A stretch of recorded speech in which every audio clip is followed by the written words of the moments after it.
Hey everyone, it's me, GoGozilla, back with what is legitimately going to be my saddest review ever. Pokemon X, Y, and Z has come to an end. Originally I was going to do a gigantic fanboy episode on Amourshipping, but I thought I would do three things today. One, talk about the best parts of X, Y. Two, Amourshipping. Three, Sun and Moon. Let's begin. So recently, episode 47 of X, Y, and Z came out. To the endless zero until the day we meet again. Just beautiful. I think this could have been the best episode in any anime ever. I legitimately was crying for most of it because I personally think X, Y, and Z is the best Pokemon season. I know a lot of people wouldn't agree with me, but it's amazing. I love Amourshipping. No, it's not about Amourshipping that I love X, Y, and Z. It's just the feeling. Pokemon had gone on downfall since Black and White. But X, Y, and Z, or XY, brought it back up to the top. And I don't even think that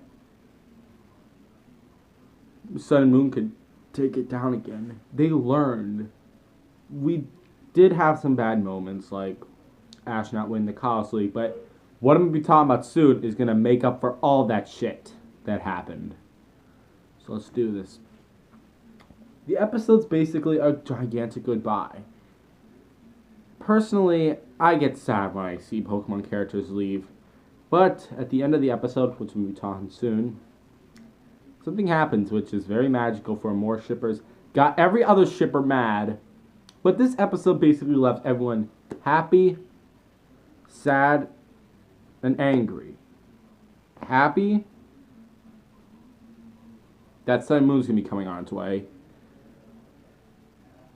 And XY is over, because some people think it's a bad anime. Yeah. And $1 million is horrible too. I mean, who would want $1 million? It's just as bad as watching XY. Being sarcastic right now.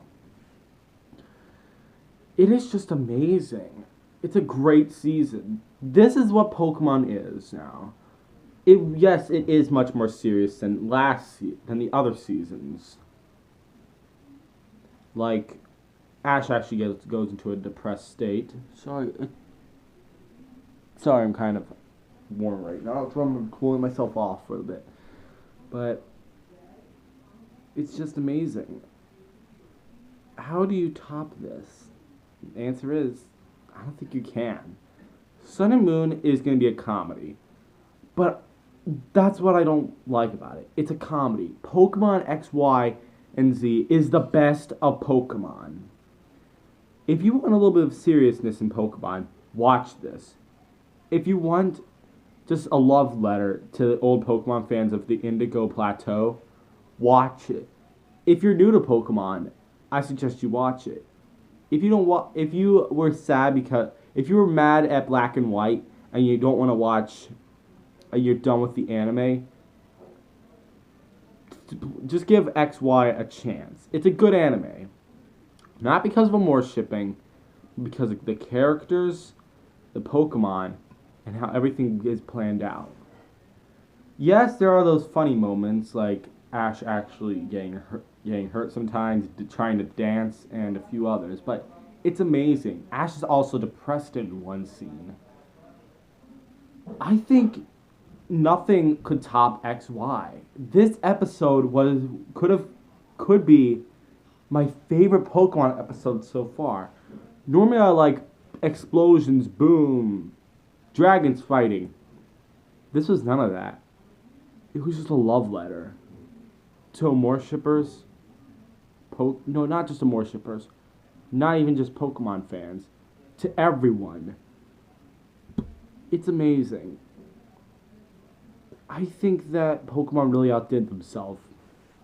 So, the next thing, characters. Yes, I do have to say Bonnie and Clement are kind of annoying, and a lot of people, poker shippers, hate Serena. But I'm gonna actually give you a reason why I submit myself to this crew. And here we go. Bonnie. She's basically the girl version of Max, except not an asshole. She is always just trying to get her brother a boyfriend, a girlfriend. Never mind. A girlfriend to take care of him, aka a keeper. That's one of the better things about Pokemon. It's kind of like, you see, it's kind of a reminiscent of Brock. Actually, this thing reminisces a lot to the first season of Pokemon. You know, the Indigo Plateau? Reminiscence to that a lot. Not just with the characters, because of everything. Trying to ask every girl to marry her brother. It's kind of funny. Sure, not that many other people could like Bonnie, and I'm the same. I really hate Bonnie a lot. But she had a great role in XYZ, which I think made me love Bonnie a little bit more. Her role. She found Squishy, aka Zygarde Core. At first, I didn't even think most of this stuff was going to come into Sun and Moon. Like the gigantic Zygarde, like Zygarde 10% and 100%. Well, I was proven wrong. Basically, she teaches Squishy that not all humans are bad. Some of them could be very freaking nice if you have the right tools. And she had a great role. She's, yes, one of those quirky characters. She's very childish, but she loves Pokemon. There's some character develop in her. Clement. Yes, he is kind of one of the more boring of the characters, but he's exciting to watch. He's determined to do stuff. He'll do anything. He looks up to Ash like a brother. He's again like Brock, trying to help everyone, and he's also a gym leader. Except everything Clement does blows up in his face. But he keeps on trying. That's insane that he actually does this. After all of his inventions blow up, not in every episode, like once every 10 or 15 episodes. It's just amazing that he hasn't given up yet. And it's kind of funny. He's the slowest of the bunch because he's a nerd. He doesn't really run that much. And he's just amazing. He loves electric type Pokemon. He also likes to help Pokemon. He got kicked out of his gym. He knows what to do and he'll get it done. He doesn't have that big of a role as Bonnie did, and he doesn't really get that many roles. He did get like a few roles. Like, I don't know. But it talks about his past a little bit. Kind of like Serena and Ash, her husband. I just made a fucking lot of my friends mad at me right now. But guess what? I don't care. Alright, back to the seriousness. But that's kind of what Pokemon is. XY. It has those funny moments, and yet it stays serious. It's amazing. Pokemon is mostly funny. It got kind of dead to me. This is like, after like Indigo Plateau and Johto, kind of went down with the funniness. I didn't really care for it. Black and White must have hit rock bottom. They introduced something new to Pokemon, which I think is amazing. They made it more serious, like a more darker tone, which I love. Alright, continuing. Clement had a backstory. He was apparently a little bit of a genius, but he promises Pokemon that he'll train them. Luxio, which I think is very cool. And he actually cries when he meets Luxio again, and he shows him that he cares. On to Ash, and now get to Serena. I know what you're all thinking. Ash, she's a blank slate. That's the point. I cracked out why Pokemon made Ash so unentertaining. It's because of the games. First game of Pokemon. Who are you? a child who does not show any emotion and is and then just tries to catch them all. That's what Ash is.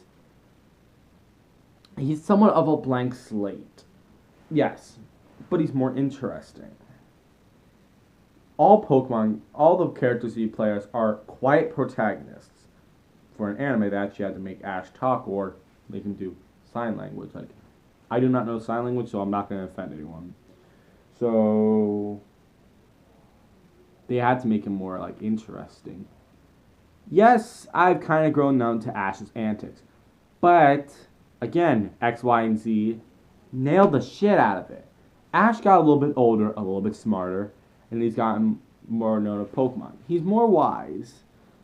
He's more not of a child as a child or a kid. Quote from Iris, which I hate her more than anything. It's just amazing. Sure, Ash is basically an idiot with like a bullet in his skull that's bouncing around, shrinking his brain every 5 seconds.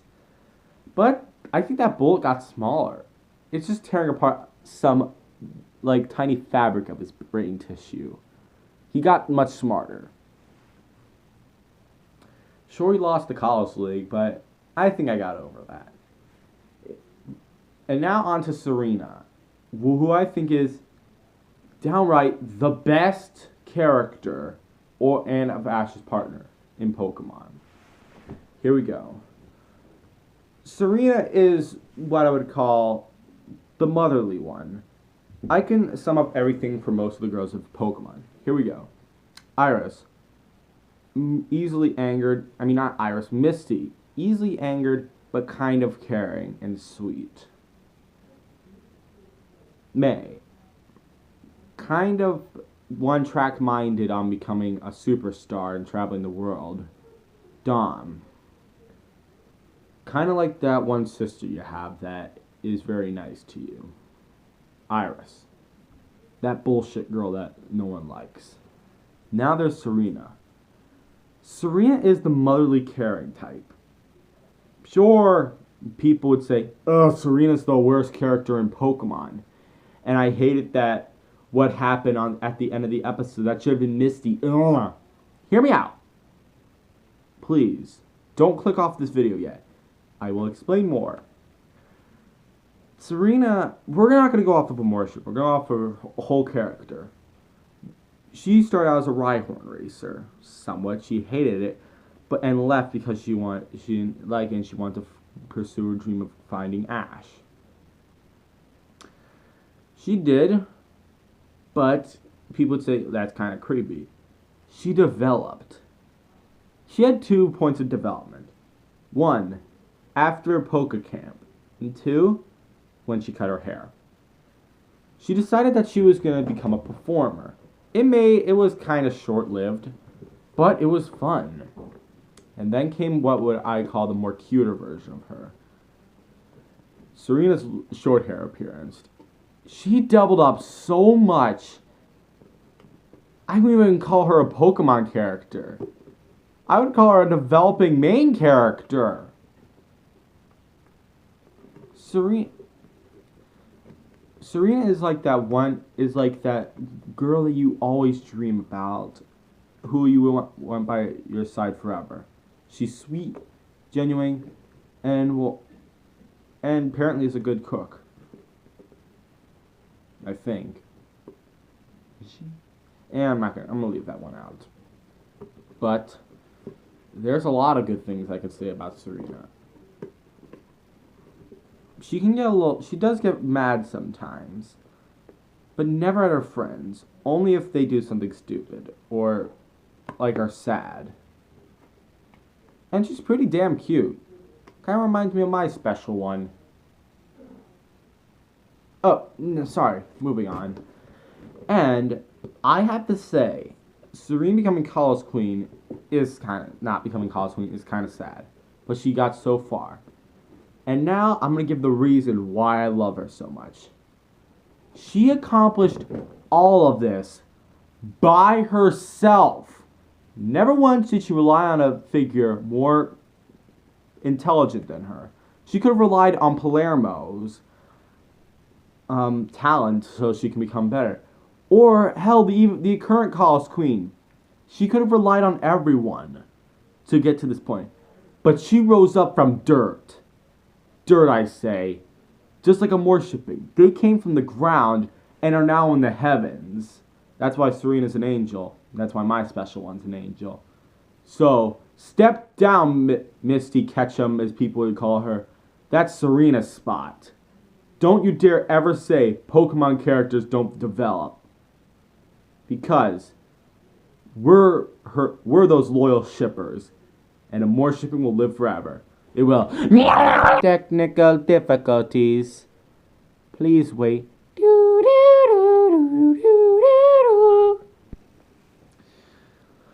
Sorry, I was fanboying there for a minute. That's it. Now, on to Amourshipping. Oh yes, that's why a few people clicked on this video, to hear me scream, Amourshipping's amazing! And that's why so many people are going to dislike this video. Amourshipping is, I think, one of the most canon shipping ever. It is finally canon, actually. I am not lying. Amourshipping is canon. Why? At the midway point of the episode, before Serena leaves, she says this to Ash, and I'm going to quote it. Ash, you are always my goal. Ash blushes. Ash doesn't really blush, but he's surprised. And you see Clement and Bonnie back there smiling. And she says that when she meets Ash again, she'll be a more attractive woman. And Ash apparently is dumb, but he says, normally he would say, what do you mean? But he actually said, okay, I believe you. Serena leaves, kind of sad, but then she does the unthinkable. Now, before I continue, review back to my first thing about Amourshipping, part 2 of my Alola rant. I wanted a moment between Ash and Serena. A hug, or something like, and I think we got that moment with episode 45. Yet, this takes the cake. Serena kissed Ash. Yes, Amourshipping is canon.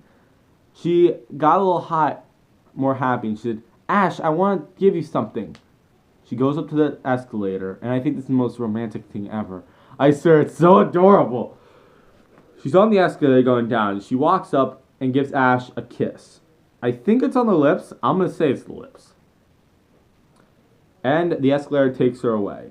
She says, bye, Ash, and Ash actually is there starry-eyed. Well, kind of twinkly-eyed. Not like, Star Sans' eyes. And I know you're all going to say, Poke Shippers, oh, well, it could have just been her, slapping him across the face saying, you bitch! Or just giving him a hug. But, can the faces of Pikachu, Clement, and Bonnie show you of them going, ah! With Pikachu's ears crossed, being so happy? I was going to have a scene from that, but I don't want to get sued. Maybe I'll show me reacting to it. I don't know.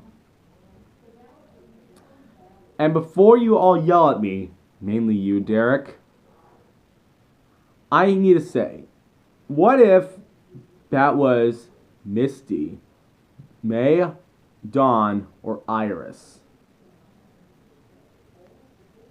Go on. Comment. What would you say? Would you say it was just a hug or slap across the face? They would say, oh my god, don't kiss! And yeah, mostly I'm gonna get hate mail from Poke Shippers, but I don't care. Amourshipping is canon. It may not be canon the way everyone wants it to be, though. But Ash got kissed in the anime. Yes, he did get kissed in the movies. Those are not canon as I could recall. Those are just weird side stories. But this is the anime. Ash has never been kissed. Well, he did get kissed once by Jesse and James on the cheek, but we're not going to count that. So there you go. So, again, step down, Poke Shipping. Amourshipping's on the top. Okay, I'm done criticizing. Let's get on to Sun and Moon. So, it's coming out in a few days. Personally, I'm going to give it a chance. When the first episode comes out, I'm going to watch it and get my review out. Personally, I think it's okay. it's going to be a reboot. So as far as I know, because normally by the end of each season of Pokemon, they would spoof the next region. You know, like at the end of the Indigo Plateau, Gary said, "See you in Johto." I'm sure there's more scenes. And then Ash said he wanted to continue his journey, and so Professor Oak suggested Hoenn. I mean, not Hoenn. Yeah, Hoenn. I'm an idiot. And then when he battled Gary again, he went to the Sinnoh region. And then after that, he got prepared for the Unova, and then Kalos. This just says the end.